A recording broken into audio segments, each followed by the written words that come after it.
Patrick Mahomes, the second. That is awesome. Texas Tech. Yep. Remember that one? Yes. Yes. Looking forward to the draft happening.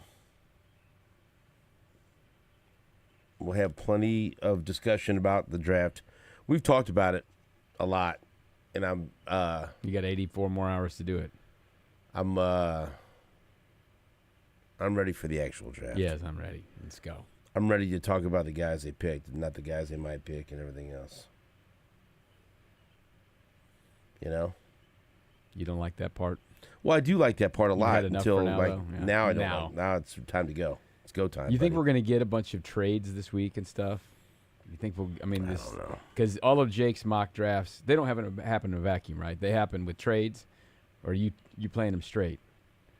Because that's the thing that messes up all the mocks. He gets offered trades. I play them straight. That's right. But they do offer trades. Like when you're on the clock, they'll simulate a trade. Yeah, and you're like, I don't want that. I'm playing this thing I turn straight. them down. I turn it down every time. Yeah, play it straight. That's right. I've seen a bunch of mock drafts having the Chiefs move up. How far? 24. And It's who a do big they jump. take with that jump? Yeah, Usually offensive linemen. I saw one where they moved up. I'm gonna have to find it. Got Nolan. No, they only moved up like 4 or 5 spots, and they took. And this is the name I've seen linked to them, and this is a player that I would like it if they took him. Ariante Ursary. Oh. But and that like okay, look, hey, offensive tackle, played a lot of good football at Minnesota. Is from here in KCMO, went to Ruskin High School, and so there's a lot of reasons to like that pick, but it feels like early on in the mock process, I saw him going, 30, maybe a couple of mock drafts having him go 31, and then it shifted, and then I saw a few mock drafts that even had the Chiefs taking him in the second round. I'm thinking, okay, well, maybe his stock has slipped just a little bit, and maybe they can nab him in the second round, or him going in that gap between the Chiefs' first pick and second pick, where maybe the Chiefs aren't going to take, or don't feel comfortable taking him at 31, but they're not going to be able to get him with their second round pick. This is the first one, the first mock where I saw him, the Chiefs move up to get him. So I don't know. It's all over the board, all over the draft board. What are you going to do? I like him. Got to let it play out. That'd be fun. I mean, not just because he's from Ruskin High School and KCMO. He's a good offensive lineman. Chiefs have their first day of phase 1 of the off-season program today. So later people in what the that day, means. well, I don't exactly know. I mean they're still doing this virtually. They're not here, and this is all voluntary, as you know. But we're going to have later in the day Coach Reed available via Zoom, and Patrick Mahomes and Trent McDuffie. This is the Believe where Mahomes is just down there running the thing by himself.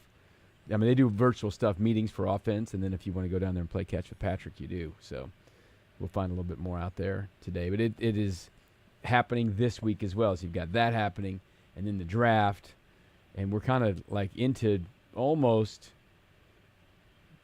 kind of weekly kind of things here for a while for the Chiefs, because they'll have all the rookies in the next weekend. May 3rd and 4th, the rookies will be at camp. And then they have OTAs, about once a week after that. There's a little gap in there somewhere. Maybe we're less than a month away from getting the schedule.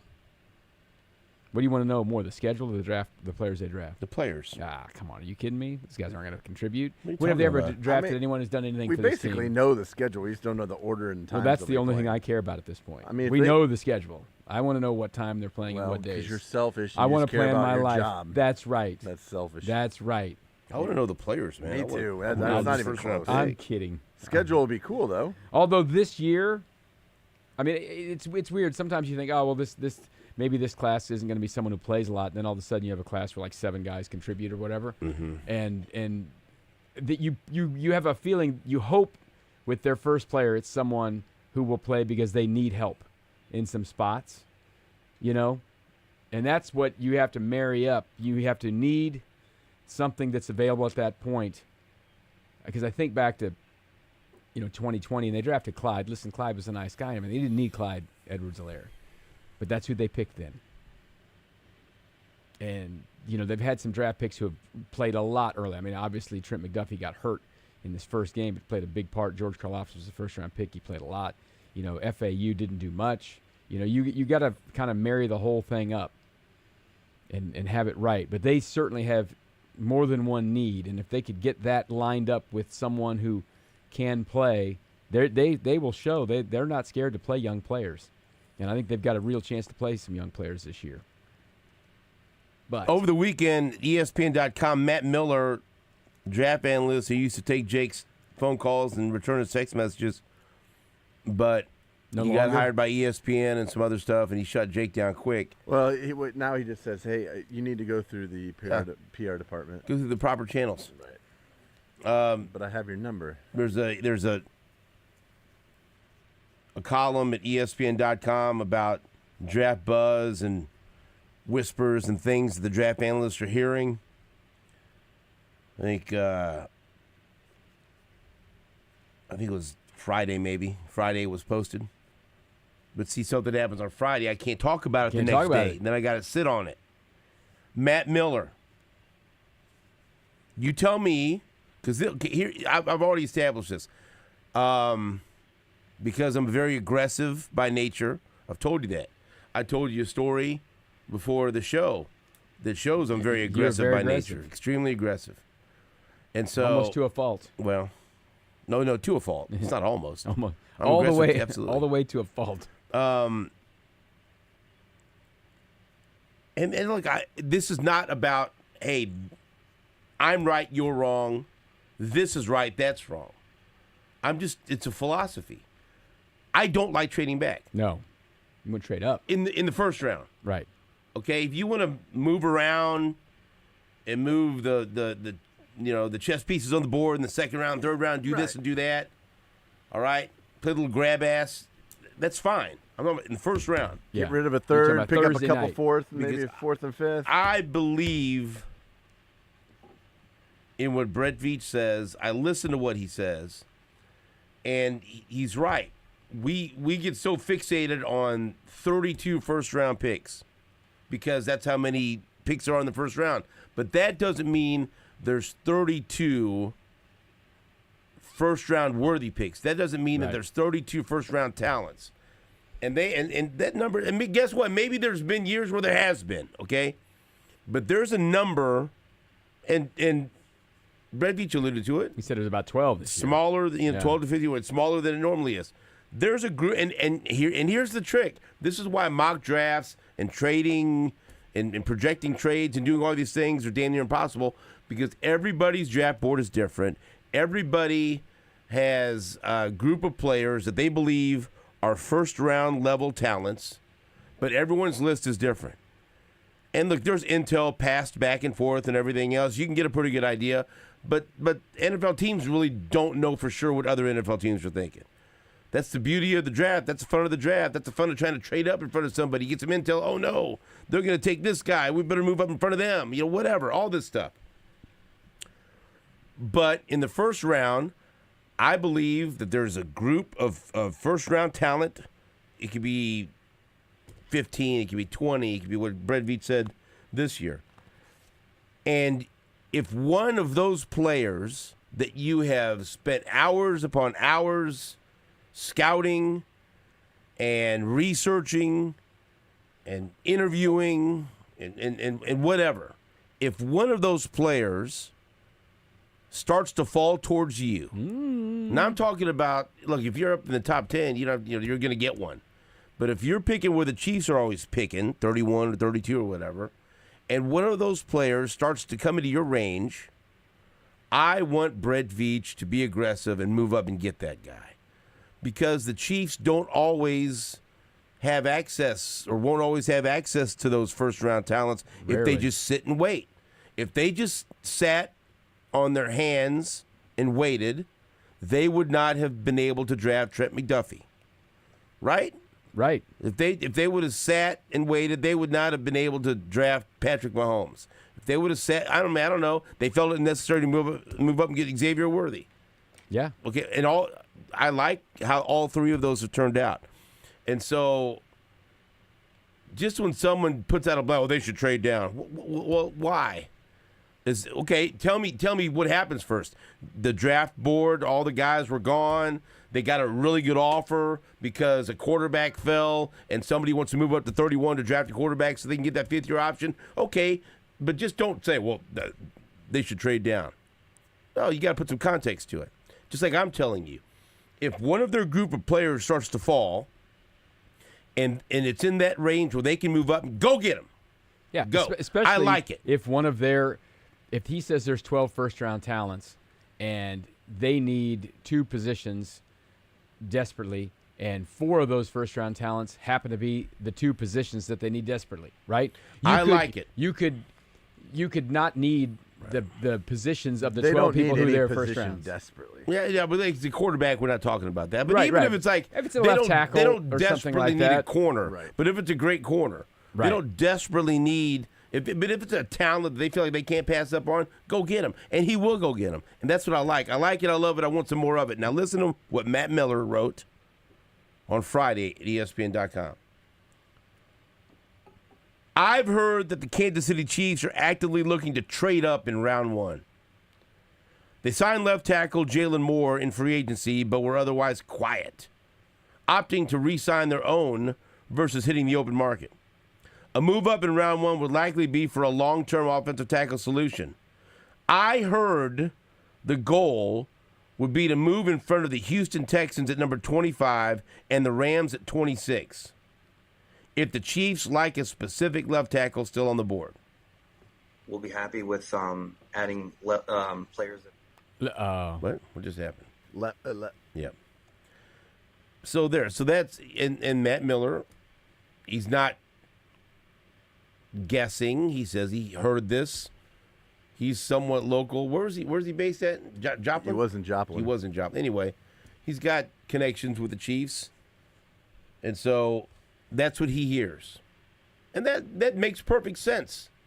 And that he's not saying, the Chiefs are going to be wildly aggressive and they're dead set on moving out. No. He thinks it's for left tackle. Who knows? Now that's the thing I will differ from him on. I think if it's the right defensive tackle that they might move up. Because let me tell you something, buddy. Go look at that depth chart. I love Chris Jones. But Ain't much else out they need there. a defensive tackle. Yes.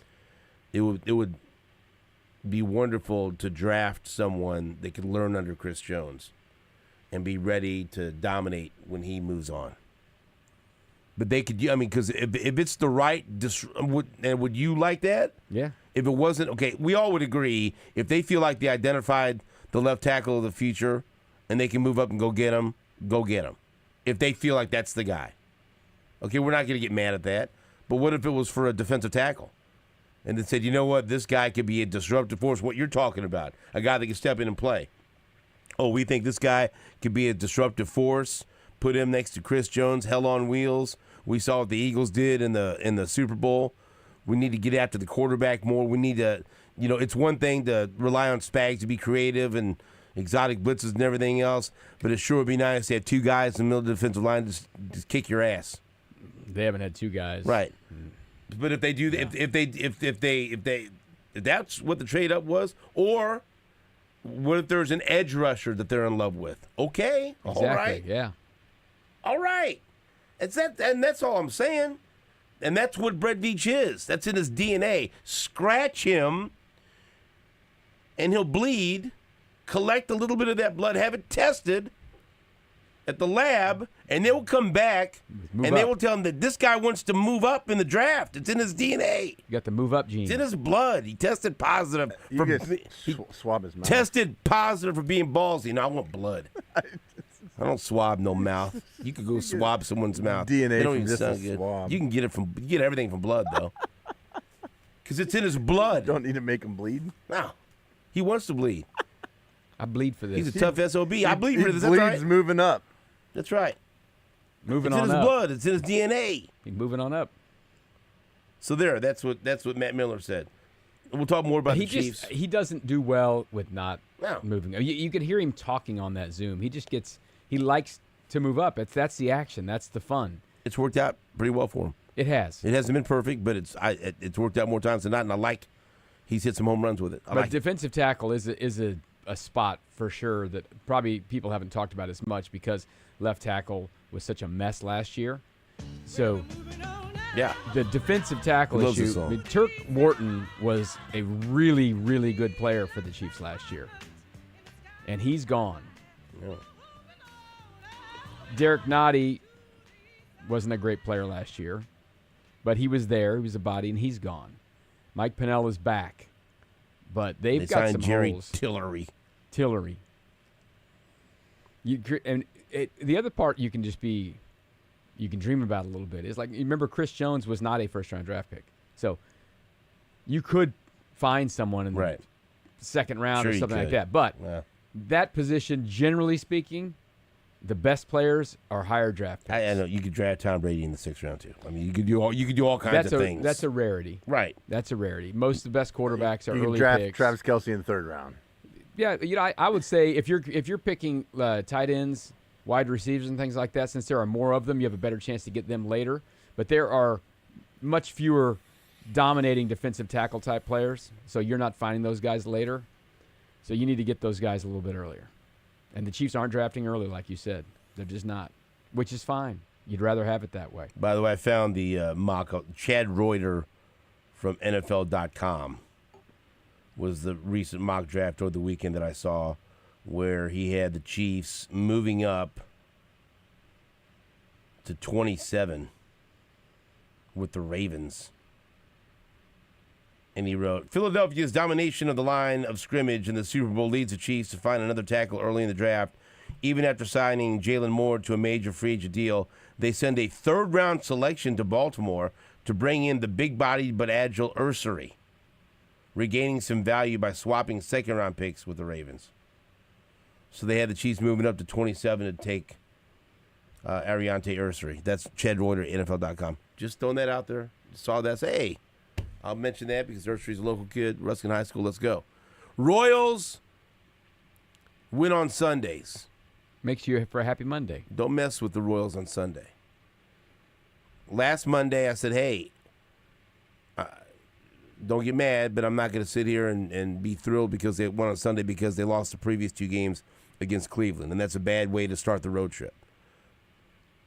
And so now, I'm sorry if I don't lock in so much on the win, because we have to say again, what a god-awful road trip that was. I don't know if can I call it? I mean, I definitely would have called it a disaster had they lost yesterday and been 1-9 on this 10-game road trip. But 2-8 ain't much better. It was a disaster. That's a disaster. It was Absolute a disaster. And Matt Cucero is super positive, super optimistic. And he said there in the opening clip that Jake played, it was a tough road trip against good teams, but we're a good team. And right now, I disagree. They're not. They're an average team, maybe. They're okay. They're not good because that offense is not good. That offense is not good. Bad. Bad. They just cannot score. They won yesterday. It's so hard to and score. I'm thrilled. I was so happy yesterday when they won because I didn't want to come in here and talk about all these losses in a row and a 1-9 road trip. And let me tell you something. Carlos Estevez, bless you. Bless your heart. He came in and threw 2 beautiful innings and navigated his way through the stupid 10th inning rule where the runner is on second to start the inning and they didn't score. And that ain't easy. And for that, hey, look, would you have been surprised that something happened in the bottom of the 10th and the Royals would have lost that game? No. I was waiting for the shoe to drop. And Estevez just said, nope, I got you. Estevez saved the day. Put a Superman cape on him. 2 innings. Gave up the walk, but it was intentional. Which at the time, I was like, you just walked. You just put the winning run on base, and I'm thinking, man, if they hit one in the gap here, and that guy scores and they win it, Q's gonna get crushed. Like honestly, were you watching it when it happened? I was like, listening. What did you think? Because that's you're trusting your guy. Yeah. But that he's Then looking for the matchup he wants. Like then he couldn't throw a strike. it's just like, man, like His first inning was so easy. The second inning got a little harder. But you've lost all these games, and just like you're tempting fate. Like, yeah, we're gonna put the winning run on. How bad is the Royals' offense? Got to. It's terrible. I mean, what do you want me to tell you? The Chicago White Sox have more runs than the Royals, and they've played 2 less games. And even like yesterday, they won, but it's still they got 4, and it took them 10 innings. It took the goofball rule in the 10th inning to get that. I'll ask you a run question. across. What? I don't have a good answer for you. I think I did this right. I looked through here. How many innings this year have the Royals scored at least 3 runs? Not enough. There's my answer, and it's correct. They've played 23 games. Is that right? They are 23 games. So they've played 200 innings, over 200 innings of baseball, 220 innings of baseball or whatever. How many innings? Not enough. Have they scored at 3 runs or more in? How many? 5. It's not enough. And I was right. one of those was opening day with a 3-run homer, which is a miracle for this team. They lost that. Remember that? Then they scored 3 runs or more in 2 separate innings against Baltimore. I mean, against Milwaukee today, they scored 11 when Milwaukee kicked the ball all over. And they won that one. Yeah. They did it against the Orioles in a game they scored 8 and they won. And they did it another time when they scored 4 and they won. So they're 3-1 if they just get 3 runs in any inning in a game. But it is so much work for them to score 1 run. They have 67 runs scored on the year, and if that awful game for Baltimore or the Milwaukee Brewers where they gave up 11, take that game out, and you're talking about 56 runs in 22 games. Well, Todd, you can't take that. You can't, dude. You can't. But the point is, there's a whole lot more 1s and 0s than the 11. That was the outlier. It's unbelievable. The Rockies have the same amount of runs as the Royals. And the Royals, honestly, to have won 9 games with this amount of runs is damn near miraculous. Well, it shows how good the pitching's been, but it also there's no way that this team can continue to hit this poorly with their studs. I hope not. I mean, hey, look, and they've made moves, right? Sending Melendez down on Friday. Much to Steven's chagrin, he said keep him up, give him his chance. He just blew my big reveal. Blew it. A big reveal? Yeah. How's that? People didn't know. I have fun with it. I was going to joke about it. That's all right. Let's joke about it after the break. No. The Royals are the 10th team in history to score 4 runs or fewer in 16 straight games while using the DH, according to Curtis Seabolt. They joined the 1988 Rangers as the only teams to score 4 runs or fewer in 21 of their first 23 games while using the DH. That make. Hey, look, I don't know if Curtis wants to say these for his show, but he tweets them on social media. They're out there. I try to give him credit. He's doing the Lord's work. By the way, somehow the Rangers have won 13 games this year, and they've only scored 67 runs. Going back to last season and including the playoffs, the Royals have scored. Listen to this. This is the one, and then we'll break. Listen to this one. Going back to last season and including the playoffs, the Royals have scored 4 runs or fewer in 36 of their last 40 games. My God. I mean, that's difficult because you run into some terrible pitching, and you know what I mean? Oh, they couldn't score down the stretch last year either, before the playoffs. Well, in the playoffs. Oh, they won games without scoring hardly. 36 out of 40. That's remarkably consistent in not scoring very much. You know? And so it's like people, like with kids, we're going to play better. We're going to, like, nah, are you? Are you? Are you? And like Jake said, they sent Melendez down, but guess what? He wasn't the only problem. He's not. The problem was they left some meat on the bone in the offseason and didn't acquire another bat. That's it. And that's all. He's not going to sit there and criticize JJ and say that, you know what, my GM didn't get me another bat like he was supposed to. But they needed to get another bat. We said it after they lost to the Yankees in the postseason. They need to go out and get 2 bats. They got 1. That's not enough. They still need to get another one. All right? And guess what? You can do it. Time's not up on that. You didn't get it done in the offseason. You can still do it. Now, go do it. Go. Go on now. Get. Go on. Go on, dummy. Go on. Give me another one of them bats in the middle of the lineup. Dummy. Hurry up now. Give me some of them runs. Come on. Baby Lionel spilled country gravy all over the pack and play. What? You spill any country gravy this weekend? Maybe. We'll take a break. Back after this on WHB.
Welcome back to New Deal with SSJ.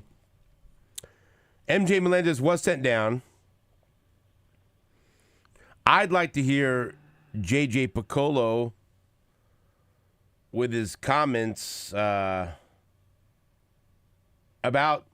Melendez being sent down to AAA. Mark Canha was activated from the injured list, and I think people thought that Drew Waters would be heading back down, but the Royals, and look, it had to happen. We've talked about this. There's no magic number that they got to wait for. He's shown that he needs to. And I've just thought, man, if you really still truly believe in him and you think there's a chance that the adjustments and the changes he made in the offseason, they still have a chance to work, then let him go to AAA out of the spotlight without so much pressure and work on those adjustments and to see if he can turn things around, because it's just not happening at the major league level. It's not. And so the Royals agree, and they've sent him down. Here is J.J. Piccolo on Friday talking about sending MJ Melendez to AAA. What made today the right day or the right time? There's never a right day or right time. It's just you get a feel for what's going on with the team and how a player's performing. Obviously, Mark Canha is going to be back today, and that was part of it. But it was something we had been discussing for the last week or so, knowing that Mark was going to be back. And, unfortunately, somebody's going to be left out. In this case, it was MJ, and just want to see him go back to the minor leagues and continue the work that he's doing. So what has gone wrong, or what hasn't happened to make the start time for him beyond the move that was needed? Yeah, well, first I'd just say I give him a lot of credit, because he spent the whole offseason working on something that we believe he's on the right path. Made a couple other adjustments while we were in New York and saw it pay off a little bit, but changes like that need to take will take a little bit of time. And sometimes the setting is just best at the not at this level, maybe in AAA, where he can relax a little bit and reset and continue working on the things that he's trying to do. How much, too, is playing time? I mean, he has the homer the other night, almost ties the game, Yeah. and then he hasn't really played since. Yeah, no, it's unfortunate, because you see I wasn't with the team, but I'm watching on TV, and I can see the changes he's made, and he had some success that night, and you hope it leads into the next night and the next night after that. But again, those things take a little bit of time, so it's not something that you can fix overnight. We're just going to be very encouraging to him, because we think he's doing the right thing and working on the right things. And now just go down and take a little bit of pressure off of him and do it at a different level. How did he handle it? He was great. He was a pro. I don't want to speak for him, but I think those things go through players' minds, and at times they know what to expect. He didn't seem surprised, but was quiet. But he was a pro, and I think he understands where we're at. The team is not playing well right now, so I think it's magnified a little bit. But he handled it well. He's obviously a homegrown guy, one of your core players that you've, stated your belief in quite a bit. What was the decision like? There are other options, obviously, to say, when you bring Mark back. So what are the decisions like, and the conversations like that it's MJ today? Yeah, well, we talked about a handful of different ways we could go, but just listening to the coaching staff, having my own opinion. We were all on the same page. So you can tell at times when players are pressing. And if they're pressing, it's even more difficult to perform. So in this case, MJ seemed to be, I don't want to say the right guy, but the one that, would most benefit by going back to the minor leagues. And as I shared with him, I mean, there's very few people in this world, very few players in this world that don't get optioned at some point. So it's certainly not the end of his career. We like to think it's just the start of a new beginning.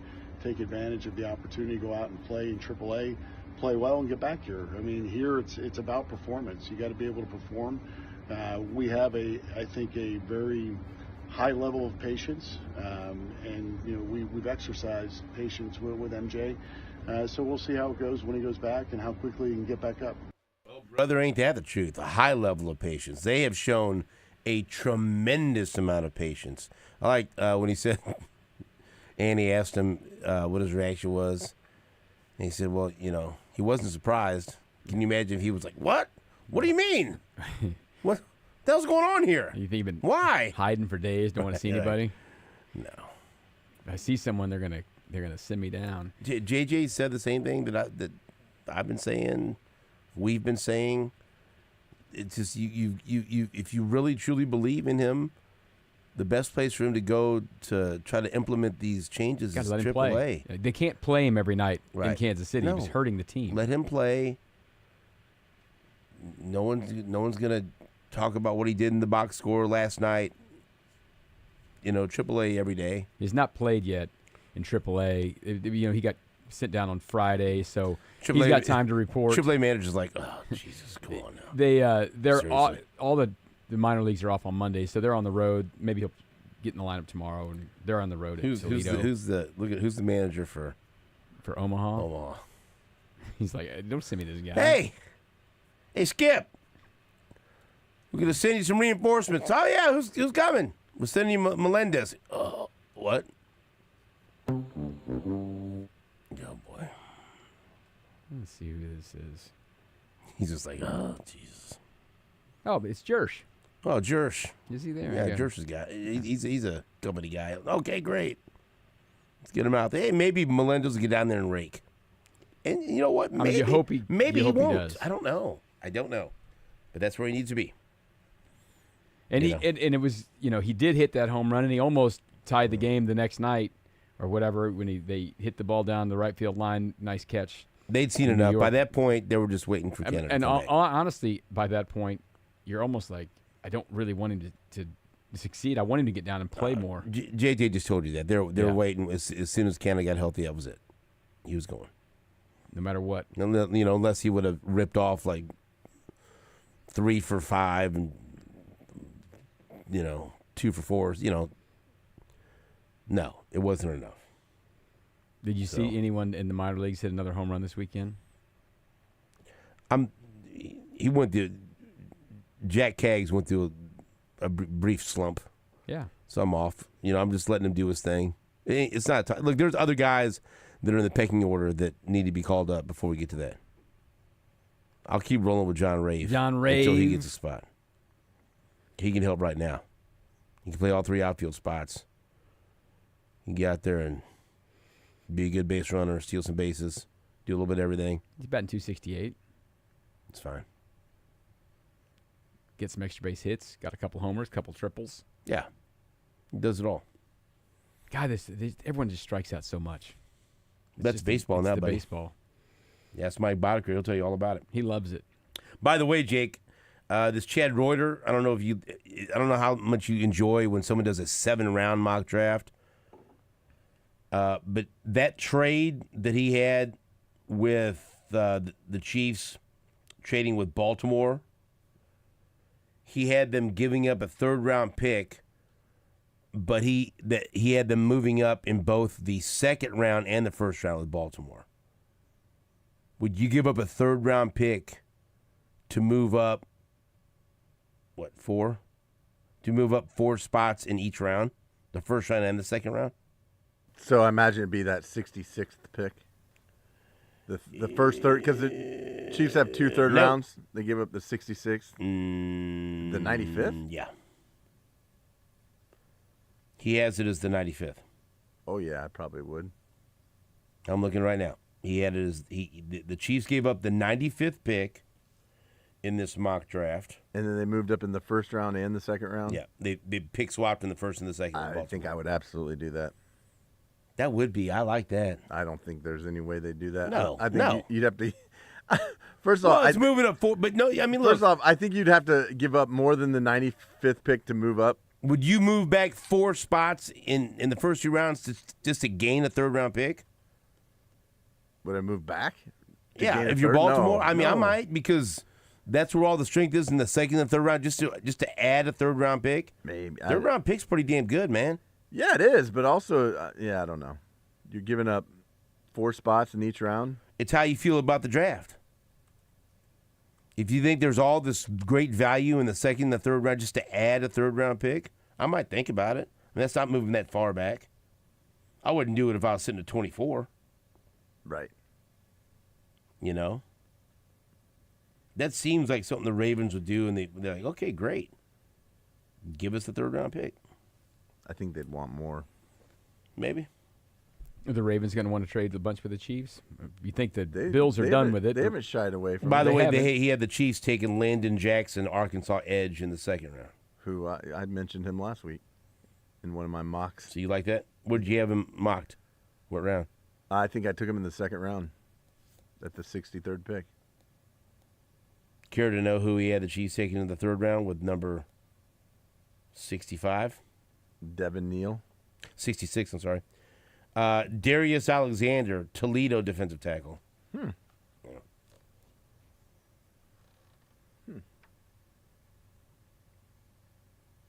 Well, there you go. Nick Jacobs put together his mock draft. We're going to have Nick on this week, aren't we? Yes, we are.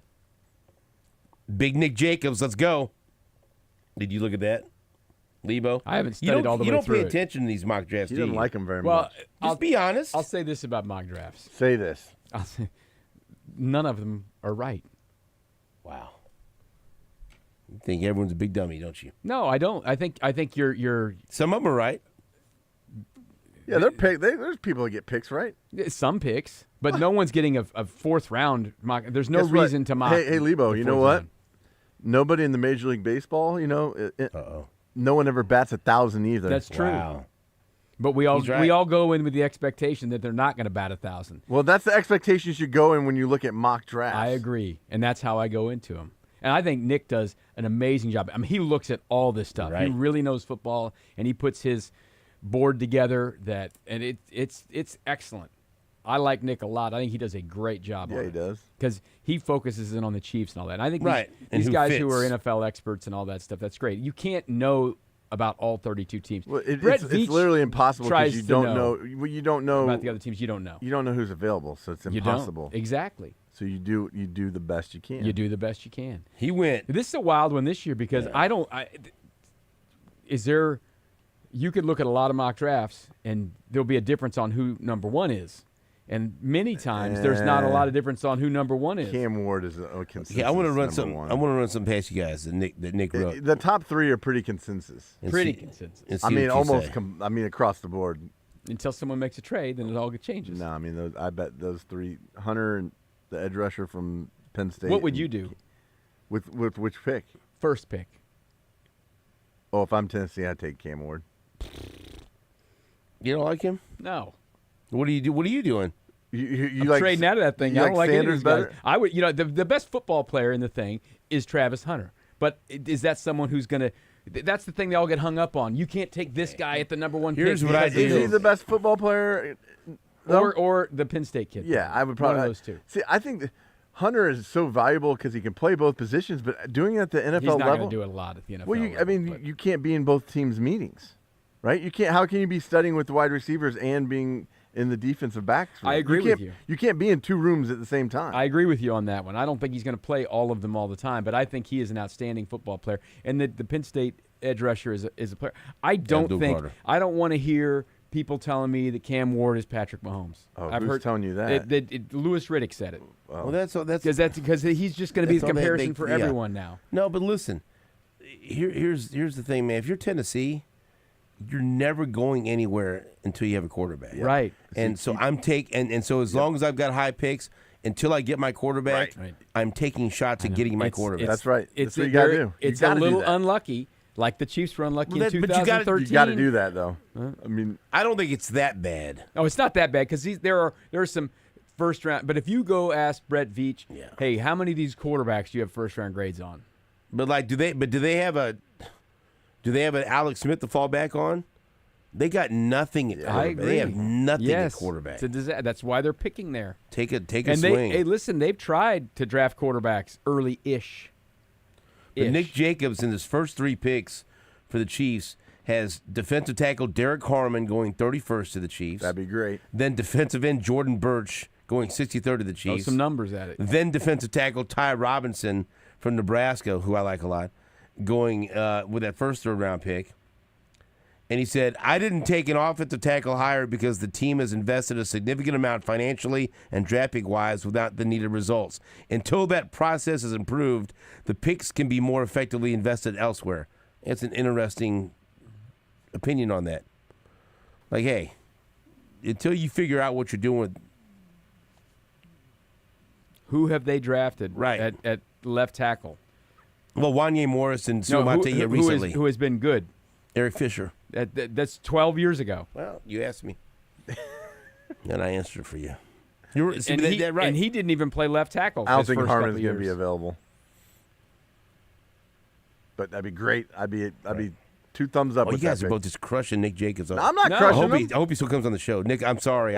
I love Nick Jacobs. Such a big fan of what you do, I love Nick. that pick. I love it. We'll be right back sure after this on Sports Radio 810 WHB.